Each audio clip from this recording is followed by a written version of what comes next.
నాతో వెంకటాచలంలో ఒకానొకప్పుడు ఒక వృద్ధ అర్చకుడు చెప్పాడు, ఒక్కొక్క రోజు వెంకటేశ్వర స్వామి వారి ముఖంలో గొప్ప సంతోషం కనపడుతుందండి మాకు.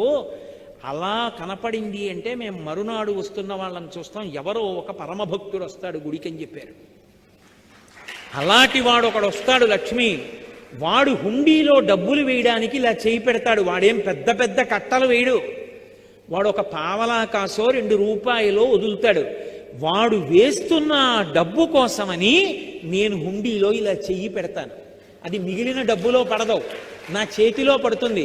అది తీసి ధనదుకు వడ్డీకి ఇచ్చి కుబేరుడి వడ్డీ దాంతో కడతాను, కొంత నేను డబ్బు ఉంచుకుంటాను. నీకో చమత్కారం చెప్పనా, ఇంతమందికి ఇచ్చేవాణ్ణి పరమభక్తుల డబ్బులతో జీవనం గడుపుతూ ఉంటాను. వింతలేల చెయ్యుచుండెదను కొండ మీద. ఆశ్చర్యకరమైన పనులు ఇలాంటివి చేస్తూ ఉంటాను. కలియుగంలో